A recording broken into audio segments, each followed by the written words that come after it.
তাহলে আমরা ক্যান মানে কি পেলাম, যে কোনো কিছু পারা, বর্তমানে আমার কোনো কিছু করার যদি ক্যাপাবিলিটি থাকে তখন আমরা ক্যান ইউজ করবো।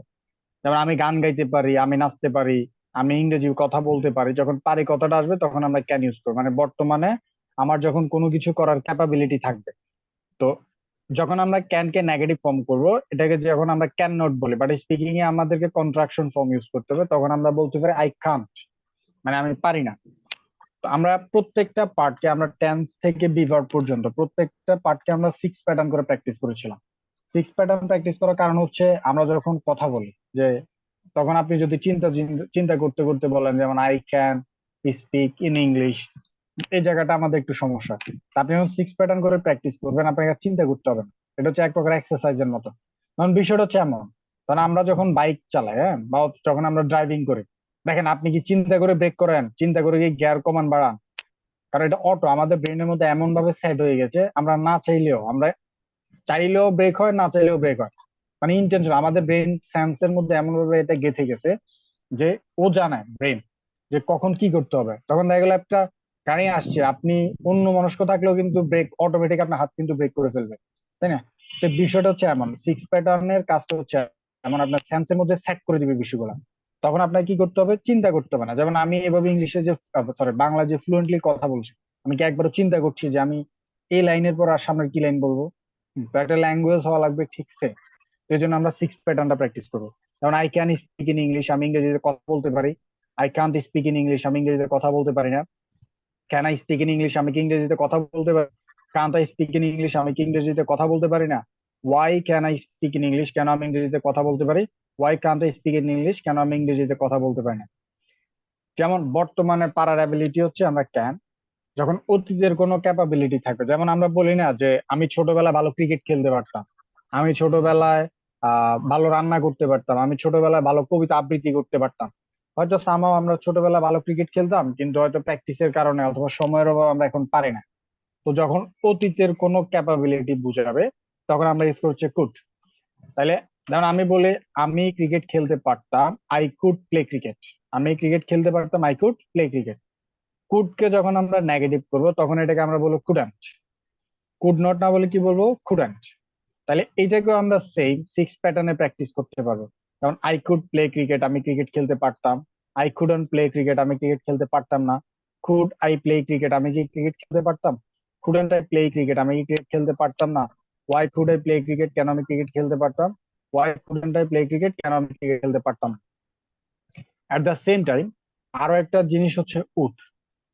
কুড এবং উড দুইটি কিন্তু অতীতের কথা বুঝাবে, বাট দুইটার মধ্যে সামান্য একটু পার্থক্য থাকবে। পার্থক্যটা হচ্ছে এমন, কুড মানে হচ্ছে অতীতের পারা, যেমন আমি ক্রিকেট খেলতে পারতাম, এটা হচ্ছে কুড মানে ক্যাপাবিলিটি। আর উড মানে হচ্ছে ক্যাপাবিলিটি বুঝাবে না, উড মানে হচ্ছে অতীতের কোনো একটা অভ্যাস বুঝাবে। যেমন আমরা বলি না যে আমরা এই মাঠে প্রত্যেকদিন ক্রিকেট খেলতাম। আচ্ছা, আমরা প্রত্যেকদিন ক্রিকেট খেলতাম, এটা কি আপনার কোনো অ্যাবিলিটি ছিল না অতীতের একটা অভ্যাস ছিল? বলেন তো, এটা অতীতের কি ছিল? অভ্যাস। অতীতের একটা অভ্যাস ছিল। অভ্যাস ছিল। আর আমি ক্রিকেট খেলতে পারতাম, এটা কিন্তু আমার ক্যাপাবিলিটি ছিল। তো এই জিনিসটা মাথায় রাখবো। যেমন আমি বলি না যে আমরা প্রতিদিন সকালে স্কুলে যেতাম, আমি প্রতিদিন এই মাঠে তোমাদের সাথে আড্ডা দিতাম, আমরা প্রতিদিন ভার্সিটির ক্যান্টিনে চা খেতাম। এটা হচ্ছে অতীতের কিন্তু অভ্যাস, সেটা কিন্তু কোনো ক্যাপাবিলিটি না। ক্যাপাবিলিটি কোনটা, যে আমি অতীতে করতে পারতাম। যখন আমরা বলবো আর একটা যে প্রশ্ন আমি, ছিল, জি বলেন।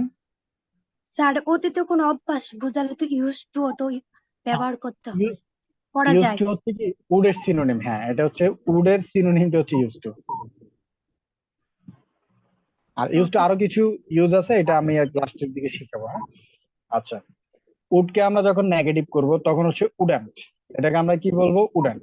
যেমন we would play football in the afternoon, আমরা বিকেলে ফুটবল খেলতাম। এট দ্য সেম ওয়েতে আমরা এটাকেও 6 প্যাটার্ন করে প্র্যাকটিস করব, তাহলে দেখবেন জড়তা গুলা কাটবে। তাহলে আমরা কি পেলাম, ক্যান মানে হচ্ছে কোনো কিছু বর্তমানে যখন আমাদের করার ক্যাপাবিলিটি থাকে, আমি গান গাইতে পারি, আমি বাইক চালাতে পারি, আমি আহ গান গাইতে পারি, আমি ইন্টারনেট ব্যবহার করতে পারি, এটা হচ্ছে ক্যান। আর কুড মানে অতীতে পারতাম, হয়তো সামাও এখন পারি না, আমি গান গাইতে পারতাম, আমি লিখতে পারতাম, আমি নাচতে পারতাম, আমি ছবি আঁকতে পারতাম। আর উড মানে হচ্ছে অভ্যাস, যে আমরা প্রতিদিন এই মাঠে খেলতাম, আমরা প্রতিদিন সকালে নাস্তা করতাম, আমরা ক্যাম্পাসে আড্ডা দিতাম। আচ্ছা, এবার হচ্ছে মাস্ট। মাস্ট মানে হচ্ছে অবশ্যই। দুইটা মিনিং মাথায় রাখবো। মাস্ট মানে হচ্ছে অবশ্যই, এটা দুইটা মিনিং থাকবে। অবশ্যই করি, করবো, প্রেজেন্টও দিবে ফিউচারও দিবে, ডিপেন্ড করবে আমার সিচুয়েশন অনুযায়ী। যেমন আমি বলি না যে আমি অবশ্যই খাই, আই মাস্ট ইট, আমি অবশ্যই খাবো। এখানে আপনি কিন্তু উইল ইউজ করতে হবে না, এই মাস্ট মানে খাবো, মাস্ট মানে খাই। তাহলে যেমন আমি অবশ্যই লিখি আই মাস্ট রাইট, আমি অবশ্যই লিখবো আই মাস্ট রাইট, একই কথা। মাস্টকে আমরা যখন নেগেটিভ করব তখন হচ্ছে মাস্ট্যান্ট। তাহলে মাস্ট নেগেটিভ কি হবে? মাস্ট্যান্ট। আর মাস্ট মানে প্রথমে মাথায় রাখবে, মাস্ট মানে হচ্ছে অবশ্যই। যদি আমার বাক্যে অবশ্যই কথাটা আসে তাহলে আমরা মাস্ট ইউজ করবো, আদারওয়াইজ ইউজ করতে হবে না। এবার আসে হচ্ছে শুড। শুড মানে হচ্ছে উচিত। যেমন আমার গান গাওয়া উচিত, জাস্ট উচিত কথাটা আসলে শুড ইউজ করবেন, নাহলে আপনাকে ইউজ করতে হবে না। যেমন আমার গান গাওয়া উচিত, I should Singh a song. আমার রান্না করা উচিত, আই শুড কুক। আমার ইংরেজি শেখা উচিত, আই শুড লার্ন ইংলিশ। শুডকে যখন আমরা নেগেটিভ করব তখন এটা হয়ে যাবে শুডেন্ট। শুডের নেগেটিভ ফর্মটা হবে স্টুডেন্ট। এটাকে আমরা সেম ওয়েতে 6 প্যাটার্ন করে প্র্যাকটিস করতে পারবো। যে আই শুড স্লিপ, আমার ঘুমানো উচিত। আই শুডেন্ট স্লিপ, আমার ঘুমানো উচিত না। শুড আই স্লিপ, আমার কি ঘুমানো উচিত। শুডেন্ট আই স্লিপ, আমার কি ঘুমানো উচিত না। ওয়াই শুড আই স্লিপ, কেন আমার ঘুমানো উচিত। ওয়াই শুডেন্ট আই স্লিপ, কেন আমার ঘুমানো উচিত। এই ওয়েতে আমরা সবগুলোকে প্র্যাকটিস করবো। হ্যাঁ, তো আমি এখন সবাইকে ওয়ান বাই ওয়ান কল করবো, কল করলে সবাই আনমিউট করবে। ঠিক আছে, আমি কল করছি সবাইকে। আমারই না